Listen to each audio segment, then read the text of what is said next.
संसद से 49 सांसदों के निलंबन के बाद ये संख्या बढ़ के 141 हो गई है। आज़ादी के बाद कभी भी संसद से इतनी बड़ी मात्रा में सांसद निलंबित नहीं हुए। इसके पहले एक बार 1989 में 63 सांसदों का निलंबन हुआ था। उस समय राजीव गांधी प्रधानमंत्री थे। मुद्दा फिर उस बार भी सुरक्षा में चूक का था, और जो मामला उस बार उठा था कि साहब इंदिरा गांधी जो पहले उस समय तत्कालीन प्रधानमंत्री थी, उनकी हत्या हो गई थी। इसको लेकर विपक्ष हंगामा मचा रहा था कि साहब सुरक्षा में चूक हुई है। इस बार भी आप देख रहे हैं मामला सुरक्षा में चूक का है कि साहब संसद पे हमला हो गया और आपकी सुरक्षा में एक बहुत बड़ी कमी रही है। तो मुद्दा तो वही है।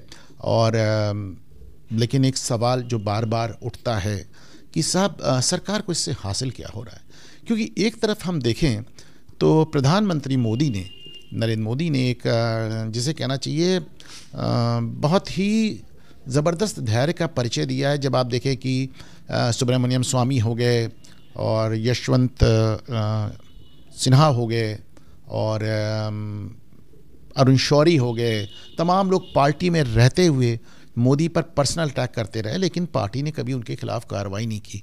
बल्कि हमने तो देखा है सतपाल मलिक के केस में कि वो गवर्नर जैसे पद पर रहते हुए तकरीबन 3.5 साल तक लगातार मोदी पर व्यक्तिगत हमले करते रहे, 4 साल तक। और आप जानते हैं कि गवर्नर तो जब भी चाहती है प्रधानमंत्री हटा सकते थे और केंद्रीय पार्टी हटा सकती थी, लेकिन उन्होंने सतपाल मलिक के खिलाफ कोई कार्रवाई नहीं की।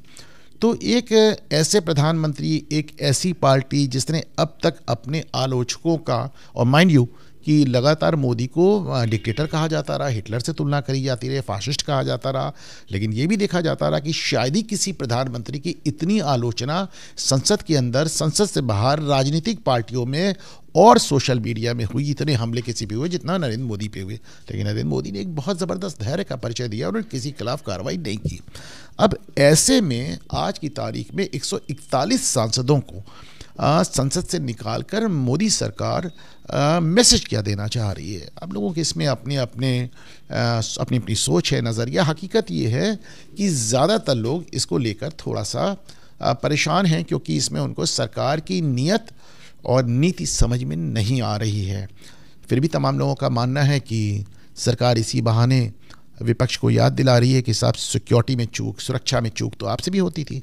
आपके तो 2 प्रधानमंत्री कांग्रेस के सुरक्षा में चूक के चलते मारे गए। लोगों का ये भी मानना है कि प्रधानमंत्री मोदी इसको कहीं ना कहीं आगामी चुनाव में एक मुद्दा बनाएंगे और बताएंगे कि किस तरह एक संसद में एक डिसिप्लिन की ज़रूरत है। जैसे अभी प्रधानमंत्री का एक बहुत दिलचस्प बयान आया जिसमें वो ये कह रहे हैं कि साहब विपक्षी पार्टियां प्रत्यक्ष या परोक्ष रूप से संसद पे जिन लोगों ने हमला किया उनका पक्ष लेती नजर आ रही हैं। हमने देखा है कि विपक्ष में कई लोगों ने कहा है कि साहब जिन्होंने हमला किया उनका तरीका गलत हो सकता था, लेकिन वो बेरोज़गारी की बात कर रहे हैं, वो किसानों की बात कर रहे हैं, वो छोटे दुकानदारों की बात कर रहे हैं, उनके मुद्दे सही हैं, उनको भगत सिंह से कंपेयर किया जा रहा है। तो मैं मानता हूँ कि कहीं ना कहीं मोदी सरकार इसको दिखाना चाह रही है कि आज की तारीख में विपक्ष उन लोगों के साथ खड़ा है जिन्होंने संसद पर हमला किया।